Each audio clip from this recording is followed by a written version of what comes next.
ज्ञानतिमिरन्धस्य ज्ञानाञ्जनशलाकया चक्षुरुन्मिलितं येन तस्मै श्रीगुरवे नमः।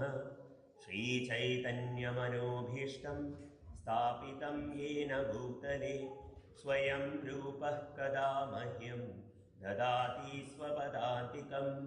वन्देऽहं श्रीगुरो श्रीयुतापदकमलं श्रीगुरून् वैष्णवांश्च श्रीरूपं साग्रजातं सहगण रघुनाथान्वितं तं सजीवं साद्वैतं सावधूतं परिजनसहितं कृष्णचैतन्यदेवं श्रीराधा कृष्णपादान् सहगण ललिता श्रीविशाखान्वितांश्च।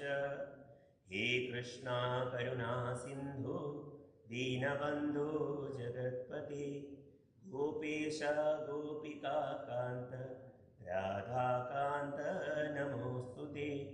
तप्तकाञ्चन गौराङ्गी राधे वृन्दावनेश्वरी वृषभानुसुते देवी प्रणमामि हरिप्रिये। वाञ्छकल्पतरुभ्यश्च कृपा सिन्धुभ्य एव च पतितानां पावनेभ्यो वैष्णवेभ्यो नमो नमः। नमो विष्णुपादाय कृष्णप्रेष्ठाय भूतले श्रीमते भक्तिवेदान्त स्वामिन्निति नामिने। नमस्ते सारस्वती देवे गौरवाणी प्रचारिणे निर्विशेषा शून्यवादी पाश्चात्यदेशतारिणे। जय श्री कृष्ण चैतन्य प्रभु नित्यानंद श्री अद्वैत गदाधर श्रीवासादि गौर भक्तवृंद। हरे कृष्णा कृष्ण कृष्णा हरे हरे हरे राम राम राम हरे हरे। हरे कृष्णा कृष्ण कृष्णा हरे हरे हरे राम राम राम हरे हरे। हरे Krishna Krishna Krishna Hare Hare Hare Ram Ram Ram Hare Hare. Hare Krishna. So I seek the blessings of all as a world Vaishnavas, so I may speak something for my own purification by recounting the pastimes of Lord Narasimhadev and his dear devotee Sri Prakarat. So the narration of Sri Prakarat, it begins in the Srimad Bhagavatam after in the Rajasuya Yajna conducted by Maharaja Yudhishthir. And at that Rajasuya Yajna, an amazing thing happened, that Shishupal, who is a cousin of Lord Krishna and also related to the Pandavas, he was killed by Lord Krishna with his Sudarshan Chakra. And the Atma, the soul of Shishupal, it merges into the body of Lord Krishna, and Yudhishthir is surprised by this incident and he questions Narad Muni about what fortune or what good act, pious deed did Shishupal perform to get this kind of a destination. So this begins the narration about who is Shishupal, what is his identity, and that leads to the narration of the story of Hiranyakashipu and Hiranyaksha. Then following that, the birth as Ravana and Kumbhakarna. So Narad Muni narrates that these personalities, Shishupal and Dantabhakra, before that Ravana and Kumbhakarna, and before that Hiranyaksha and Hiranyakashipu, they were actually the doorkeepers of Lord Vishnu, Jaya and Vijaya. And it's very amazing that Yudhishthir questions Narad Muni. Even though Krishna is personally present in the assembly, he questions Narad Muni about this. So this is the way to receive spiritual knowledge also, to seek questions and get answers from a devotee. And Narad Muni wonderfully explains this pastime, and he says that one aspect he narrates is that when the quality of goodness is prominent, the sages and demigods flourish with the help of that quality, with which they are infused and surcharged by the Supreme Lord. Similarly, when the mode of passion is prominent, the demons flourish. And when ignorance is prominent, the yakshas and rakshasas flourish. The Supreme Personality of Godhead is present in everyone's heart, fostering the reactions of Sattva-guna, Rajoguna and Tamoguna. So we have heard of these modes of material nature, under which direction the material world is functioning. Everyone is influenced by the modes of material nature. They are like the primary colors. Mixing the primary colors, you get different colors, right? You mix it in various grades, you get different colors, infinite number of colors. Similarly, the modes of material nature are like that, and it influences everyone.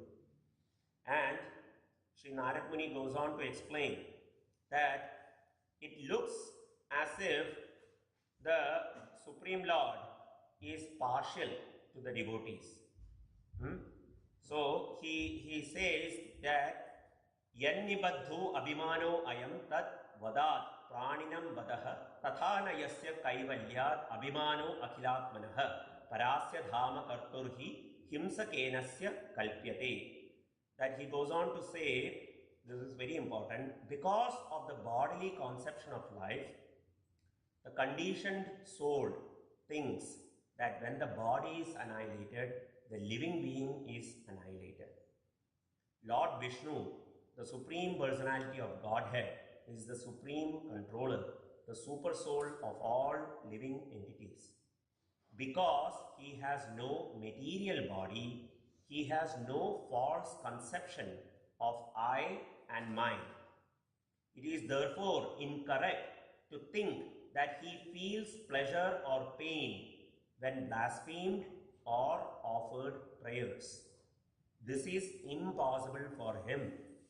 Thus, he has no enemy and no friend. When he chastises the demons, it is for their good. And when he accepts the prayers of the devotees, it is for their good. He is affected neither by prayers nor by blasphemy. So the aspect being mentioned here is that the Supreme Lord is always unaffected. Ye yatha mam prapadyante tams tataiva bhajamyaham. Krishna says in the Gita that to the degree one surrenders unto me, in that way I reciprocate. Whatever way we want to relate with Krishna, Krishna reciprocates accordingly. So when the demons is chastised, they are chastised by the Supreme Lord, it is for their good. Just like when a parent chastises their children, it is for the good of the children. Not that the parents derive great pleasure in chastising the children. I am saying about nice parents, okay, not present day. Kali Yuga, it is all topsy-turvy, right? But parents, we all come from good households, right, where parents love and take care of them, of their children. So when parents chastise, it is for their good. Similarly, when he accepts the prayers of devotees, it is for the good of the devotees benefit. The Supreme Lord is not after that he feels happiness only when the devotees are praising him and he feels sad when demons are chastising him. No, he doesn't feel that. He is like, it is impossible for him. Why it is? Because we are all part and parcel of Krishna, including the demons. They are also living entities. They are also part of Krishna. Mamai vamsho jivaloke jivabhuta sanatana. Krishna says, Mama amsha. The living entities are my parts and parcels. So can I become angry at my finger? It is not possible, Right? Why should I be angry at my finger? Right? It's a part of me. Right? Similarly, we are all part of the Supreme Lord. So the Supreme Lord doesn't feel enemy, doesn't consider anyone as his enemy or anyone as his friend. Right? So this is the impartiality of the Supreme Lord.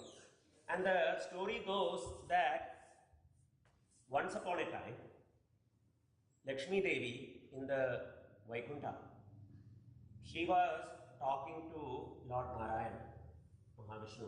She was speaking that I have seen your different moods, but I have never seen this virya or fighting spirit or anger of yours.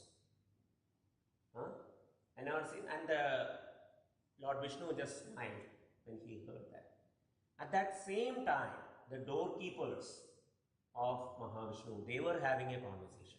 Jaya and Vijaya were talking to each other. So they were talking and they were saying, okay, so what does our Lord doesn't have in the spiritual world?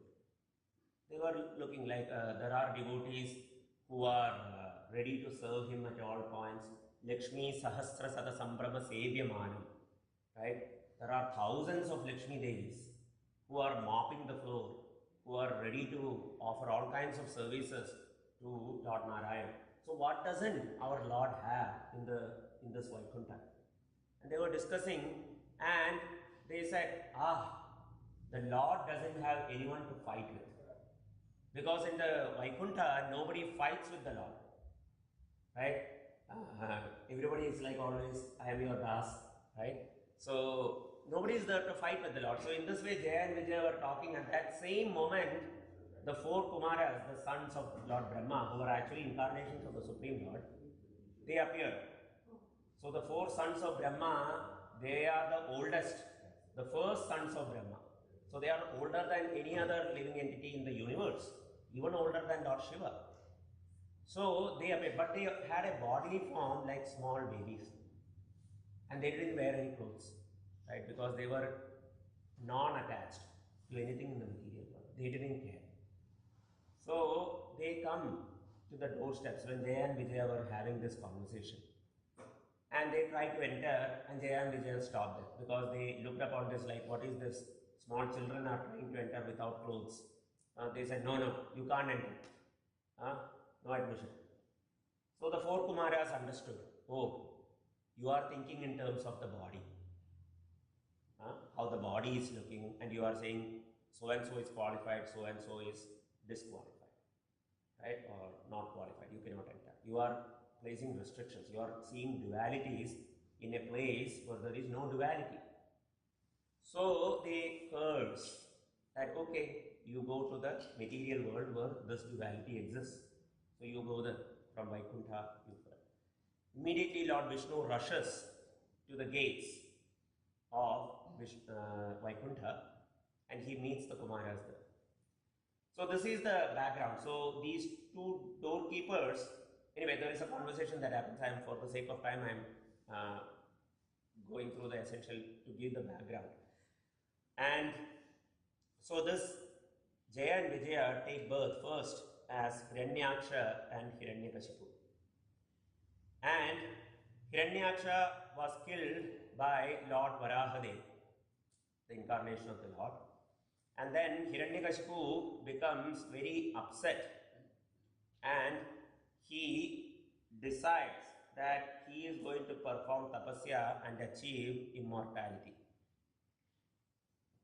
And he performs some tremendous tapasya and he gets this benediction from Lord Brahma, which again his first ask was to become immortal, but Lord Brahma said, I am mortal, I die myself, so how can I give you immortality? I cannot give you something I don't have. So then Hiranyakashipu set up lot of conditions, like I should not be killed in the day or night, outside or inside, like lot of in the heaven or in the earth, like that. Lot of conditions he set up, and he thought he was being very wise about it, like covering all the loopholes. And Lord Brahma, he gave that direction also. And Hiranyakashipu had a son, Prahlada, and Prahlada happened to be a devotee. Now, this is very interesting. We can see the contrast between Hiranyakashipu and Prahlada in lot of terms. Not only in terms of like who is devotee, who is demon, like that, but just in their attitude. Hiranyakashipu, by the powers he obtained from Lord Brahma, conquered the entire universe. Only the top three, that is Lord Brahma, Vishnu and Lord Shiva, didn't pay obeisances unto him.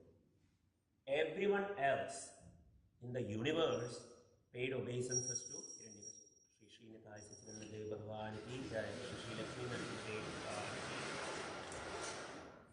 So,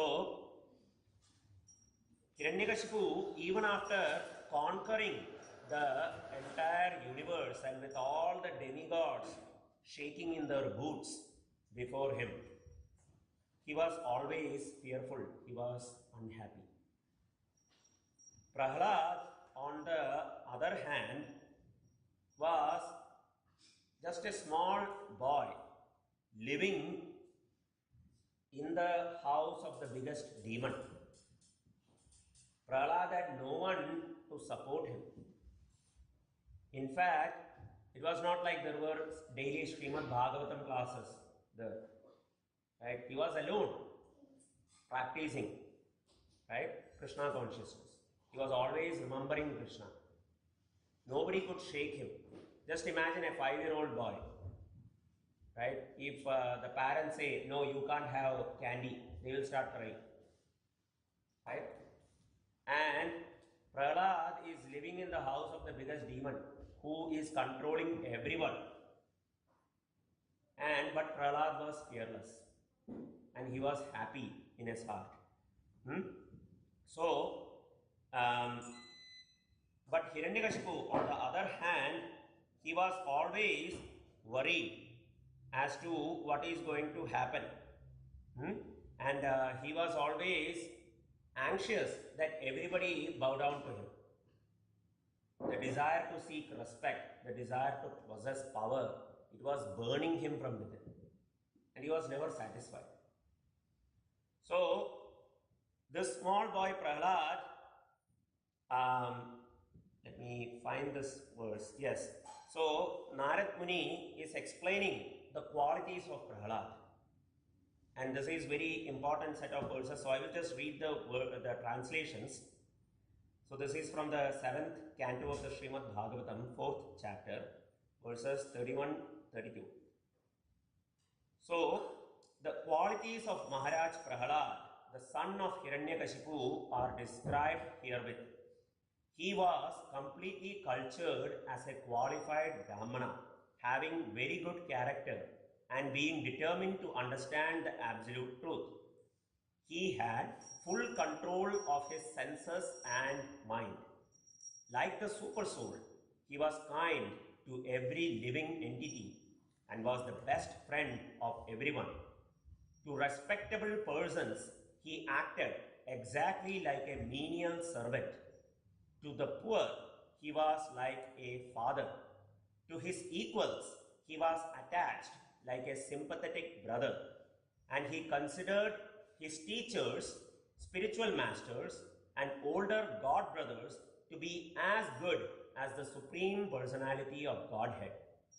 He was completely free from unnatural pride that might have arisen from his good education, riches, beauty, aristocracy, and so on. So Prahlada, it says here, he was beautiful, he had good education, he had lot of riches because his father is the king of the universe. But he was free from any unnatural pride. The other thing is, he considered his teachers, spiritual masters, older god brothers to be as good as the Supreme Personality of God. This is a wonderful quality, to acknowledge and respect those who have guided us in Krishna consciousness. Not that, like the impersonalists, they think of everything as a ladder. You take upon a ladder and then you push away the ladder. You don't need it. No. Devotees, they consider lower than the straw on the street. They consider everyone else as higher than them. That is why we address each other as Prabhu, Master, right? Because it's a way we cultivate that habit. By saying those things, we cultivate the habit. So, it is essential in devotional life to have this attitude of gratitude, to be thankful to those who have taught us, who have guided us in spiritual life. And Prahlad had that quality. Although Prahlad Maharaj was born in a family of Asuras, he himself was not an Asura but a great devotee of Lord Vishnu. Unlike the other Asuras, he was never envious of Vaishnavas. He was not agitated when put into danger, and he was neither directly nor indirectly interested in the fruitive activities described in the Vedas. Indeed, he considered everything material to be useless, and therefore he was completely devoid of material desires. He always controlled his senses and life air, and being of steady intelligence and determination, he subdued all lusty desires. O King, Prahlad Maharaja's good qualities are still glorified by learned saints and Vaishnavas. As all good qualities are always found existing in the Supreme Personality of Godhead, they also exist forever in his devotee Prahlad Maharaj. Yasyasti bhaktir bhagavati akinchana sarvair gunestatra samasate sudha harau abhattasya kuto mahadguna manorathena sati davato bahi. That in the Bhagavatam it says that in a devotee of Lord Krishna, all the good qualities of demigods become manifest. But those people who may be very well educated, very cultured, so-called civilized, but if they are not a devotee of Krishna, there is nothing good about that. They will always be acting from the mental platform. So, Narad Muni goes on to say, in any assembly where there are discourses about saints and devotees, O King Yudhishthira, even the enemies of the demons, namely the demigods, what to speak of you, would cite Prahlad Maharaj as an example of a great devotee. So anytime we are speaking about saints and devotees, the narration of Prahlad will come up. Who could list the innumerable transcendental qualities of Prahlad Maharaj? He had unflinching faith in Vasudev, Lord Krishna, the son of Vasudev, and unalloyed devotion to him. His attachment to Lord Krishna was natural because of his previous devotional service. Although his good qualities cannot be enumerated, they prove that he was a great soul, Mahatma. From the very beginning of his childhood, Prahlad Maharaj was uninterested in childish playthings. Indeed, he gave them up altogether and remained silent and dull, being fully absorbed in Krishna consciousness. Since his mind was always affected by Krishna consciousness, he could not understand how the world goes on being fully absorbed in the activities of sense gratification. So Prahlad Maharaj couldn't understand how the world goes on, absorbed in sense gratification. Prahlad Maharaj was always absorbed in thought of Krishna. Thus being always embraced by the Lord, he did not know how his bodily necessities such as sitting, walking, eating, lying down, drinking and talking were being automatically performed. Because of advancement in Krishna consciousness, he sometimes cried, sometimes laughed, sometimes expressed jubilation and sometimes sang loudly. So these are, if you hear about it, it's like, what a madman. But that is what we want to become, mad after Krishna. Right? So you may say, oh, this is not normal. But one may has to ask, what is normal? Who defines what is normal? Right? This is real existence. What we are going through is madness. We are running after impermanent things, things which have a beginning and an end.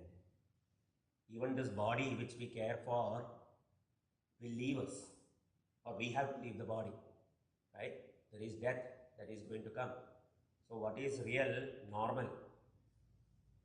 We see that to be Krishna conscious is real life. Sometimes, upon seeing the Supreme Personality of Godhead, Prahlad Maharaj would loudly call in full anxiety. He sometimes lost his shyness in jubilation and began dancing in ecstasy, and sometimes, being fully absorbed in thoughts of Krishna, he felt oneness and imitated the pastimes of the Lord. Sometimes, feeling the touch of the Lord's lotus hands, he became spiritually jubilant and remained silent, his hairs standing on end and tears gliding down from his half-closed eyes because of his love for the Lord.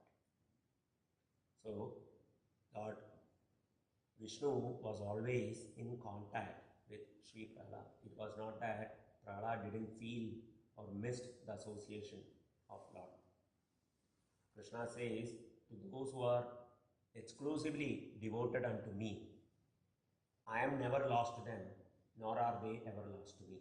So the devotee always is in touch with Lord Krishna.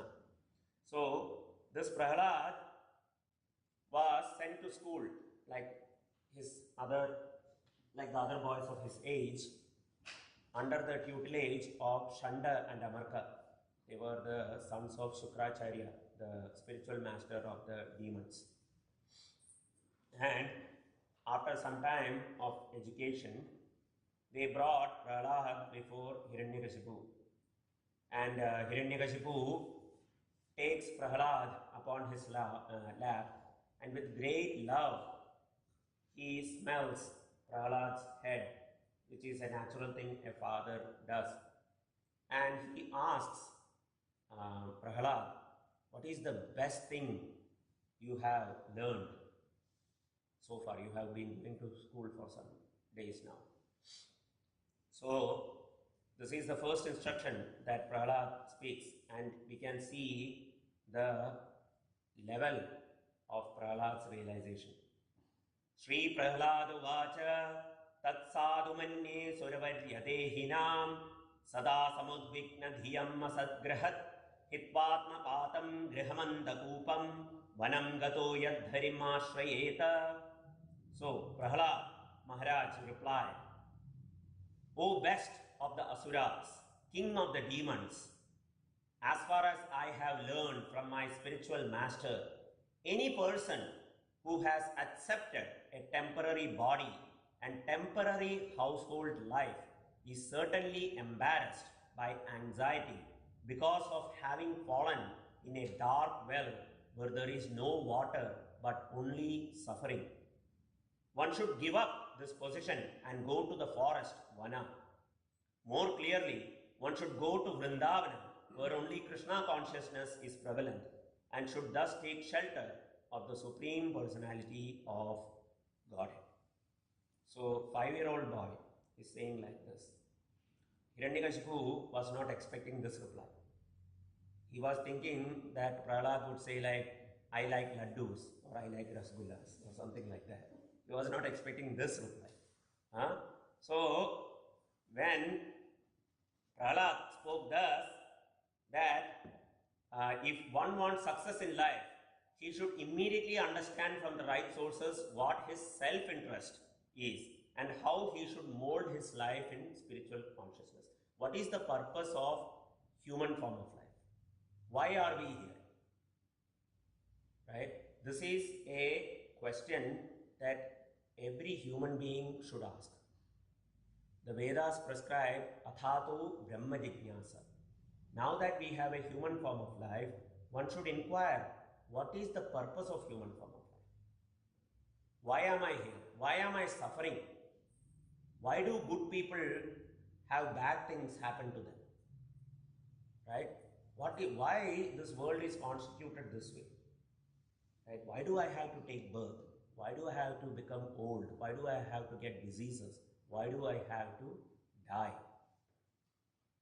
These are natural questions. What is the difference between a living body and a dead body?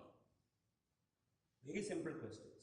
But the answers to inquire about it and to inquire about the purpose of human life, right? That is the beginning of spirituality. So when Prahlad spoke like this, that one who is attached to a temporary situation, like a temporary household life, is certainly embarrassed by anxiety. Isn't that true? Everyone is anxious. We go to work, or the economy goes down, we are worried, oh, will I lose my job? If the price of gas goes up, we become anxious. If the weather changes, we become anxious. Right? In this way, we are always affected by anxious because we are very attached to this body, to something that is temporary. So Prahlad's message had deep import, but Hiranyakashipu just laughed. He thought, when children speak spirituality, it is very cute. So Hiranyakashipu was wondering though, like, okay, in my kingdom, which included the whole universe, how did this boy, that is my own son, get this kind of an idea? So he asked the teachers of Prahlad, like, where is this boy learning this? Huh? Is there some Vaishnava coming in disguise and teaching him these things? So you find out and fix him up. Huh? So Srila Prabhupada writes in a purport that this shows that Vaishnavas can go in any dress, because the message is more important. Krishna consciousness is not a change of dress. It is a change of attitude. Just by changing the dress, putting tilak, wearing kanthimala, one doesn't become a devotee. One becomes a devotee when one wants to please Krishna and works in that fashion. That is who a devotee is. It is not the externals that matter. Externals matter in the sense that when we put on this dress, it is like a policeman putting on his uniform. Right? He knows that he carries the prestige of the department on him, like an army person, right? He is representing the military, for example. Right? So there is a prestige that is there. So it is, externals are important, but more important than the externals is the internal transformation. Right? So that is what we have to resolve. So anyways, so the teachers took him back to school and they asked him, like, where are you getting this knowledge from? Huh? And how is that you are attracted to all these teachings? Right? They are curious. We didn't teach you this. So Prahlad replies, O Brahmanas, teachers, as iron attracted by a magnetic stone moves automatically towards the magnet, my consciousness, having been changed by his will, is attracted by Lord Vishnu, who carries a disc in his hand. Thus, I have no independence. Very nice verse. He says that I am just like a iron particle attracted to a magnet. There is no, it is natural. There is nothing unnatural about it. Right? Sometimes we find that if the iron is covered with mud and everything, the attraction is not there. That is our position.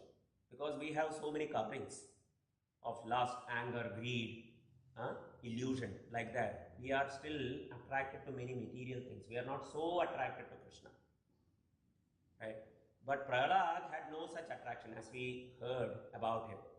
Right? He was a completely pure devotee of Krishna. He had no lusty desires.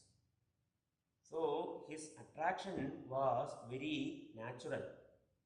And so the teachers of Prahlad, they were like not very happy to hear it. So they decided to chastise him.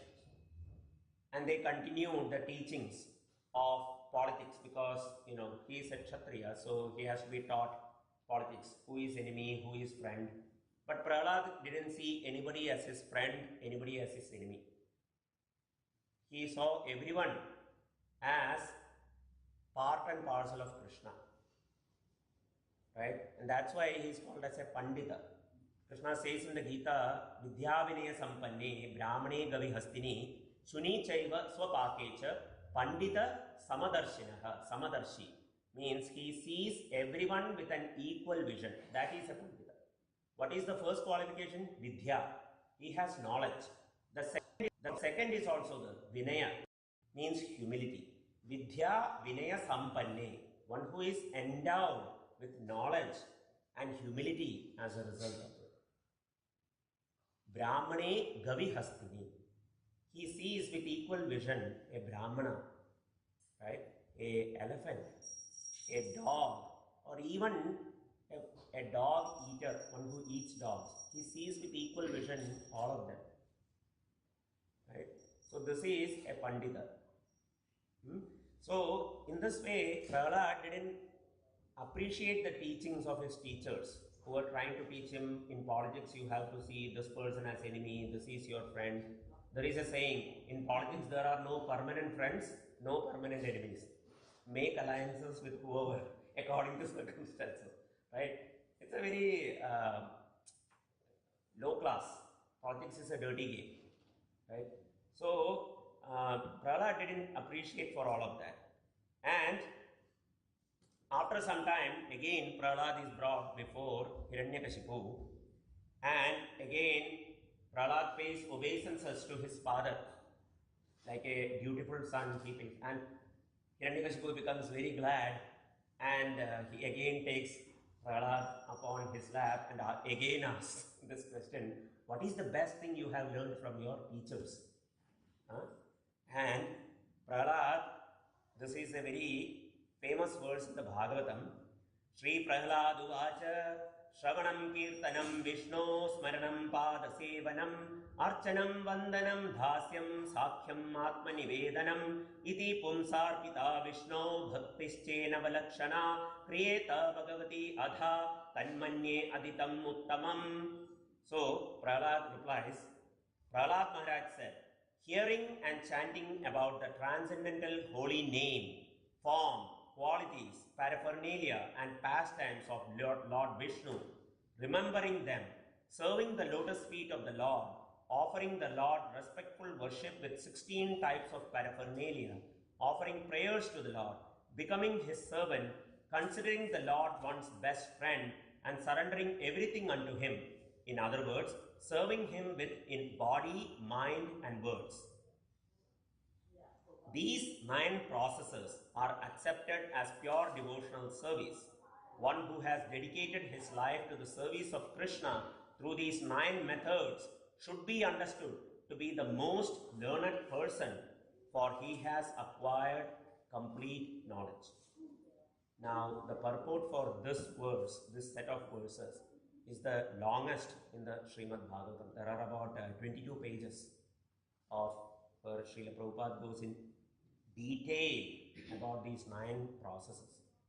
So, for the sake of time, we won't go through it, but I would encourage everyone to read through it. It's a very enlightening. So, this is from the 7th Canto, chapter 5, verses 23 and 24. So, when Hiranyakashipu hears this, he becomes very angry. And he turns in anger towards the teachers. I sent you this boy with you to teach the right subjects, but he is coming back and even become more fanatical now, right? Even more, he is strong in his conviction. And he blames the teachers, like parents sometimes do, right? They blame the teachers. And the teachers reply, we didn't teach him this. He is getting this somewhere, right?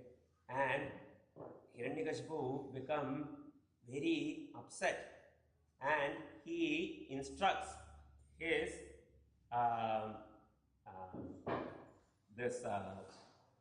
Prahlad, where are you getting this knowledge from, right? And he becomes very upset, and the teachers try to pacify him at that point, and they say, okay, we'll give one more try, and they again take him back, right? And they again try, again bring him back, and this time when Hiranyakashipu is asking what, what is the best thing, right? Prahlad replies, Matirna Krishne Parata Svatova Mitho Abhipatyeta Grihapratanam Adanta Gopir Vishadam Tamishram Punah Punah Charvita Charvananam. Prahlad Maharaj replied, because of their uncontrolled senses, persons too addicted to materialistic life make progress towards hellish conditions and repeatedly chew that which has already been chewed. Their inclinations toward Krishna are never aroused either by the instruction of others, by their own efforts, or by a combination of both. So he is telling his father, don't worry father, you will become a devotee. No, it is not going to happen. Why? Because of your uncontrolled senses. You don't have your senses under control. Right? Because it is said that Hiranyakashipu was always drunk, both with power and with strong liquor. His eyes would be copper, and he would always be like intoxicated with power, ordering everyone. So, persons too addicted to materialistic life make progress towards hellish conditions, and they repeatedly chew that which has already been chewed. It's like chewing gum. You chew like that. Towards the end, there is nothing coming, there is no juice, but we keep chewing it, right? Expecting that if only I turn the chewing gum a little bit, there will be some more juice coming. In this way, we try to squeeze from this body whatever pleasures we can. But one can think, how much pleasure can we obtain from the body? For example, eating. Right? One may eat very palatable foods.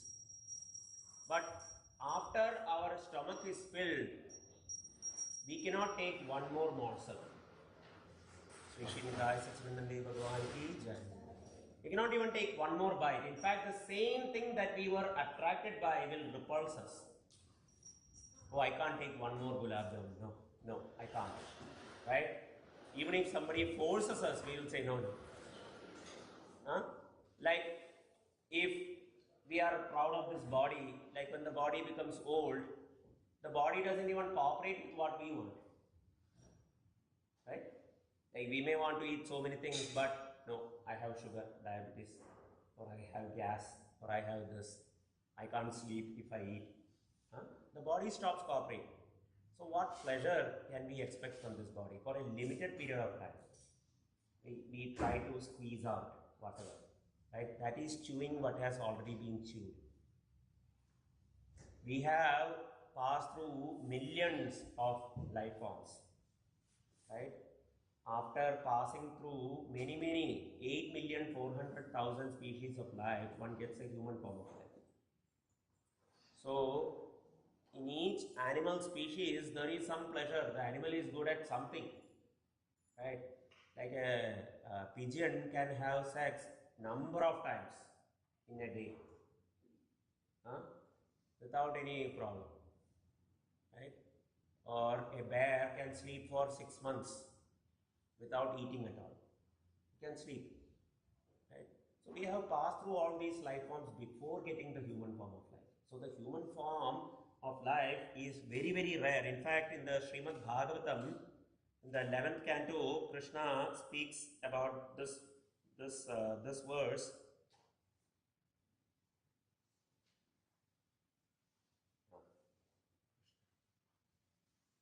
I can find the verse. Yeah.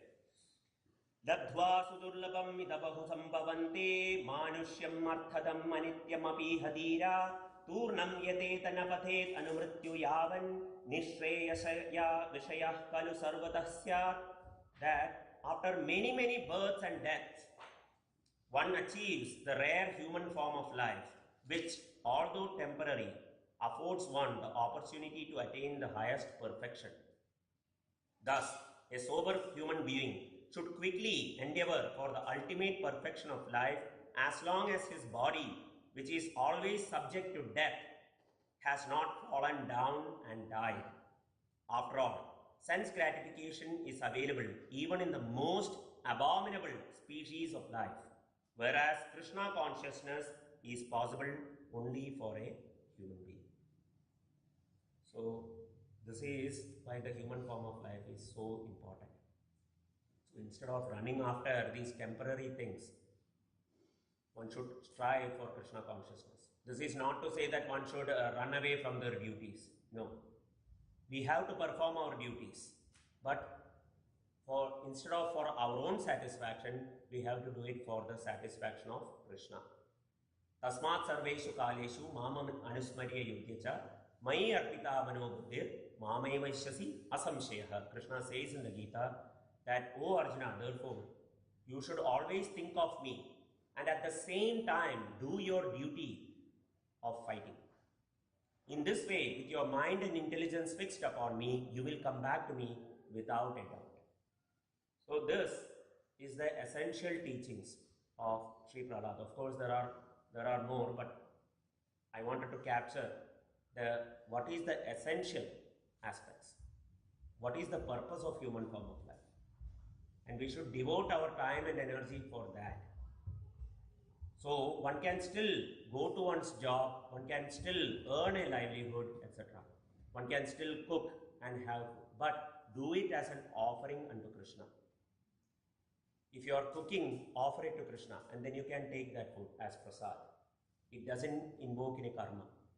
You can do a job, you can earn a livelihood, but spend a portion of that towards Krishna consciousness. Make your house into a temple so that Krishna is at the center. The income is his, the bills are his. We are just the caretaker. And in this way, one can purify one's existence. Okay, I will stop here. Thank you for listening. Granthiraj Srimad Bhagavatam ki jai, Srila Prabhupada ki jai. Are there any questions we can answer? I like your class very much. Thank you. Hare Krishna. You mentioned about thanking others who have guided you or guided me earlier in my Krishna consciousness. Thank you for that. Hare Krishna. Thank you. I have a question. You are very well read and realization. So question. If it's not relevant, then we can take it offline. But Jay and Vijay, like how did the duality enter their heart in the beginning while they were in Vaikuntha? Yes, that's the portion. I saw you stepped out a little bit, but so they were discussing among themselves that the Supreme Lord has every facility in Vaikuntha. What is he missing?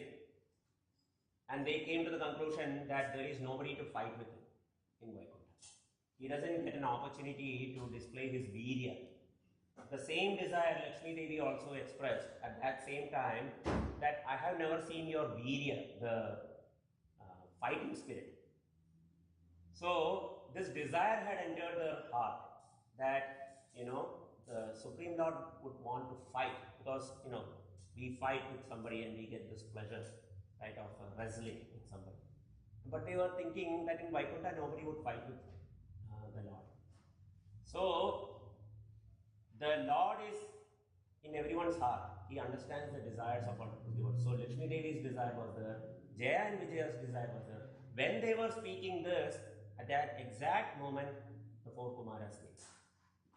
So the Supreme Lord arranged. In Vaikuntha, if you desire something, immediately it will happen. So they wanted to give that pleasure to Krishna. Immediately the four Kumaras came, and it was all arranged by Krishna. And the more important thing is, why do Krishna do these pastimes? It is so that we have something to talk about. Krishna need not come to kill demons. He can just take their life spirit away, right? It's very easy for him. But he comes personally because to give pleasure to the devotees, and devotees have something to talk about. That is the reason. Okay. Read the purports, but whatever you mentioned, is this referenced somewhere? Yes, I heard this in a class by His Holiness. I don't remember the name, but I can send you the class where I heard it. Yes, this narration is very wonderful. Yeah. We are reading from the first canto nowadays, and I was listening to a class and I heard this Jaya and Vijaya conversation. And again, Bhagavatam captures essential aspects, the teachings, but the other Puranas also mention these same pastimes, especially the Narasimha Purana has very detail, even about Prahlad's previous life. These things. I will send you the class. Okay, it's time for Aarti. Thank you so much. Hare Krishna. Hare Krishna.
Vishnupad Paramahamsa Parivrajatacharya Ashtotara His Divine Grace Abhay Charanarvinda Bhakti Vedanta Swami Srila Prabhupada Ki Om Vishnupad Paramahamsa Parivrajatacharya Ashtotara His Divine Grace Bhakti Siddhanta Saraswati Goswami Maharaja Srila Prabhupada Ki Ananta Koti Vaishnava Vranda Ki Namacharya Srila Haridas Thakur Ki Prem se kaho Sri Krishna Chaitanya Prabhu Nityananda Sri Advaita Gadadhara Srivasadi Gaur Bhakta Vrinda Ki Sri Sri Radha Krishna Gopa Gopinath Shyama Kunda Radha Kundagiri Govardhan Ki Brajabhumi Vrindavan Dham Ki Navadvait Mayapur Dham Ki Purushottam Kshetra Sri Jagannathpuri Dham Ki Gangamai Javanamai Ki Jai Tulsi Devi भक्ति देवी की जय कलियुग पावन Shri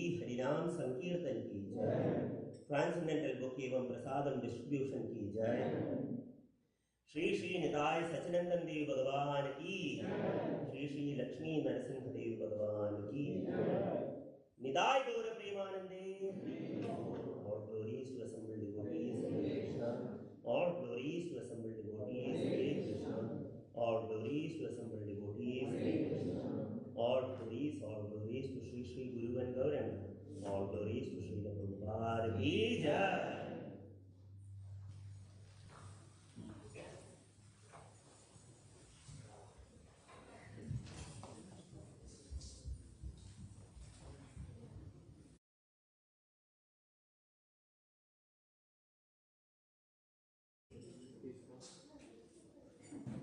Today's urges.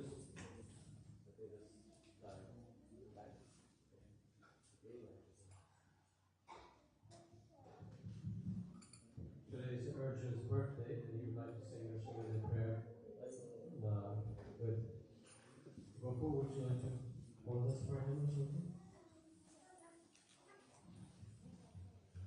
Yeah.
So Arjun, how old are you now? 5. Good. You just taught. So Arjun is the son of Rahul Prabhu and Richa Mataji. Rahul Prabhu is the brother of Madhura Mataji and brother-in-law of Madhusudan Prabhu. So